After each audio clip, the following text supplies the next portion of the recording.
बिस्मिल्लाहिर्रहमानिर्रहीम। तबारकल्लज़ी नज़्ज़लल फ़ुरक़ान अला अब्दिही लियकून लिलआलमीन नज़ीरा।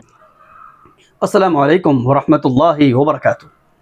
मेरा नाम है कारी अबू बकर हयात और एक मरतबा फिर एक मुफीद वीडियो के साथ हाज़िर खिदमत हूँ और आपको अपने चैनल पर खुश आमदीद कहता हूँ। ये वीडियो बनाने के लिए तकरीबन एक हफ़्ता मुझे सोचो विचार करनी पड़ी, इस वीडियो के मुतल्लिक़ मवाद खंगालना पड़ा। बिल आखिर जो कुछ मैं समंदर की तह तक गोते लगा कर हाज़िर खिदमत हुआ हूँ। देखें, मेरा सारी ज़िंदगी ताल्लुक़ रहा कुरान करीम के साथ। तजवीद को पढ़ा, आवाज़ को कुरान के लिए बेहतर कैसे किया जाता है, तजवीद कैसे कहते हैं, क़िराअत क्या होती है, कुरान को दुरुस्त कैसे पढ़ते हैं, मेरी सारी ज़िंदगी इन्हीं कामों में गुजरी। लेकिन अब इस उम्र में आकर आप मुझे डॉक्टर की सीट पर बिठाकर मुझसे मैदे की बीमारियों के मुतल्लिक़ पूछने लग जाएं, आप मुझसे दांतों के मुतल्लिक़ बीमारियों के मुतल्लिक़ सवालात करने लग जाएं, मेरे ख़्याल में आपको मैं ऐसे गड़े का चक्कर लगवाऊँगा, शायद ज़िंदगी में आपने ऐसे गड़े की कभी ज़ियारत भी न की हो। आजकल इल्म के साथ भी हमने यही कुछ कर रखा है। सामने वाला बंदा इल्म के मुतल्लिक़ जानता कुछ होता है, हम कुछ समझ के उससे सवालात कर रहे होते हैं। देखिए, कुरान करीम में एक लफ्ज़ है, लफ्ज़ दाद। इसके ऊपर पहले मैं वीडियो बना चुका हूँ।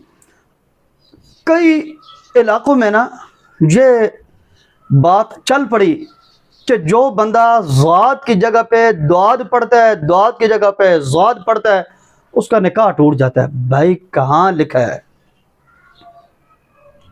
किस लाइब्रेरी की, किस खाने में कौन सी किताब किस मुसन्निफ की है?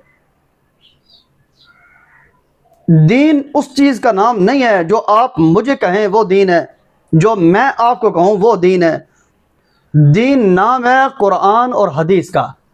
दीन नाम है सीना बसीना जो इल्म हम तक पहुँचा, उसको दीन कहते हैं।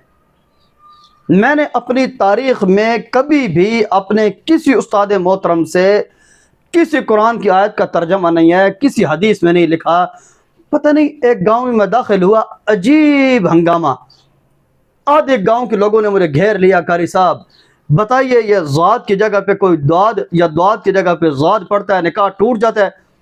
मैंने कहा, भाई मैं नहीं बताऊंगा, इसलिए कि अगर मैं बताऊंगा ना तो आप जो ये पढ़ने वाले हैं ना, आप उनके साथ हो जाएंगे और मैं अपना दिफा कैसे करूंगा? बताऊंगा मैं एक शर्त पर। मेरी शर्त यह है कि अगर आपके पास इस मुतल्लिक़ कोई दलील है तो मुझे दिखाएं। आजकल बड़े जय्यद किस्म के उलमा इकराम सब मेरे असातिज़े हैं। मैं छोटा बंदा हूँ और बहुत बड़ा ब्लंडर मारने लगा हूँ। उलमा इकराम सब हमारे सरों के ताज हैं, सब हमारी आंखों के तारे हैं। मैं इंतहाई एहतराम के साथ मुअद्दिबाना गुजारिश करूँगा, आजकल जितने भी क्लिप वायरल हुए हैं ना, इनकी कोई हकीकत नहीं है। मैं आपसे एक छोटा सा सवाल करता हूँ। देखें, अगर कोई बंदा दाद की जगह पे ज़ाद पढ़ता है, उसका निकाह टूट जाता है। क्यों टूट जाता है? मैंने तो ना कहीं पढ़ा है, ना मुझे पता है, वल्लाहु आलम। अगर आप समझते हैं कि जो कुरान का असल लफ्ज़ है वो है दाद, या कुरान का जो असल लफ्ज़ है वो है ज़ाद, आप उसकी जगह पे बदल के दूसरा लफ्ज़ पढ़ लेते हैं, तो अक्सर लोग जो पढ़ते हैं आऊज़ु बिल्लाहि मिनश शैतानिर रजीम बिस्मिल्लाहिर रहमानिर रहीम, कितनी तजवीद की गलतियां बंदा कर गया। ये उसने हा की जगह हा पढ़ी है। बताएं, कोई तब्दीली नहीं आएगी माने में, कोई फ़र्क नहीं पड़ेगा। अगर कोई तब्दीली नहीं आती, कोई फ़र्क नहीं पड़ता, तो ज़ाद और दाद का लफ्ज़ बदलने में, माने में कौन सी तब्दीली आती है? देखिए, जो निकाह टूटता है ना, उसका ताल्लुक़ मेरे ख़्याल में इस वजह से होता है कि मैंने अगर निकाह किया किसी मुसलमान औरत के साथ, बाद में अल्लाह न करे मैंने कोई ऐसा काम कर दिया, कुरान की किसी एक आयत का अल्लाह ताला नकल कुफर नबाशिद, कुरान की किसी एक आयत का मुनकर हो गया, या अल्लाह न करे, लाख बार अल्लाह से तौबा, मैं किसी एक हदीस का मुनकर हो गया। अल्लाह ताला हमारा मरना जीना कुरान और हदीस के साथ रखे। किसी एक हदीस के, अल्लाह के नबी के फरामीन में से किसी एक फरमान का मैं मुनकर हो गया। अब मेरा ताल्लुक इस्लाम से नहीं रहा, ठीक है, मेरी बीवी मुसलमान है, मैं अब मुसलमान नहीं रहा, तो अब निकाह टूट गया। लेकिन यहां पे मसला यह है कि एक बंदा कुरान खुदा ताला की मोहब्बत में पढ़ रहा है, जो कुरान अल्लाह की मोहब्बत में पढ़े, एक लफ्ज़ की अदायगी की लफ्ज़ की वजह से उसको इतनी सज़ा मिलती है कि घर उजड़ जाता है, लोग कुरान पढ़ना छोड़ दें। सबसे पहली बात यह है, मैं अपने मोहतरम भाइयों से गुजारिश करूंगा, खुदा के लिए जो बंदा जिस फ़न का माहिर हो ना, सवाल उसी से किया करो यार। मैं हूँ कारी, आप मुझसे दांतों के मुताल्लिक दवाओं का पूछे तो मैं ब्लेंडर ही मारूंगा ना। इसलिए मुअद्दिबाना गुजारिश यह है कि देखें, डॉक्टरों के अंदर भी कई शोबे होते हैं। दांत का डॉक्टर अलग होता है, नाक कान और गले का डॉक्टर अलग होता है, जिन डॉक्टर हजरात ने ऑपरेशन थिएटर में काम करना होता है वो अलग होते हैं। इसलिए जो एक आलिम होता है ना, उसके लिए यह ज़रूरी नहीं होता कि वो तमाम उलूम व फ़नून को जानता हो। क़िराअत एक अलग शोबा है और दीन इस्लाम के मुताल्लिक मसाइल को इस्तेमाल करके उम्मत की रहनुमाई करना ये एक अलग शोबा है। हम जो भी दाढ़ी पगड़ी टोपी वाला देखते हैं, जो मर्जी उससे सवाल कर गुजरें, आगे उस बंदे से हम तहकीक के बारे में कोई नहीं पूछते भाई ये किधर लिखा है।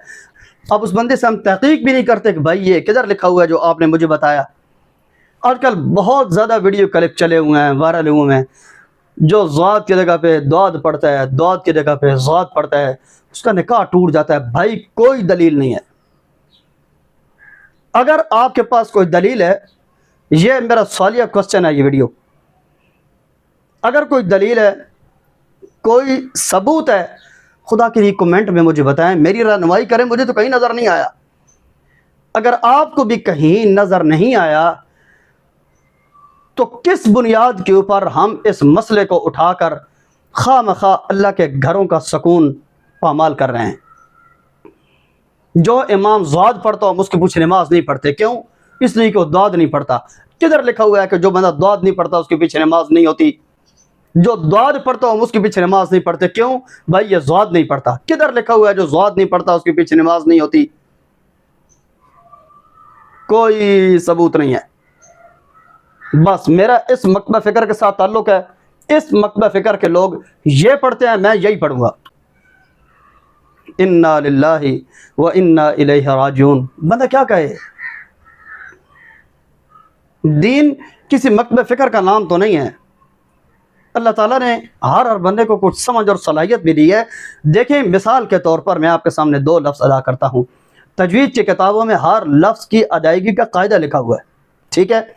एक है फ़ा। ये देखें, जो ऊपर के ये दो दांत है ना, ये जिस वक़्त होंठों के अंदरूनी हिस्से पे लगते हैं ना, तो फ़ा अदा होता है। मिसाल के तौर पर मैं अदा करता, देखें अफ। ये दो दांत होंठों के अंदरूनी हिस्से पे लगेंगे ना, तो फ़ा अदा होता है, अफ, ठीक है।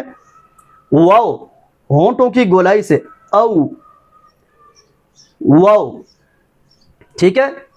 मिन शर्रिल वसवा, होंठों की गोलाई देखिए आपने।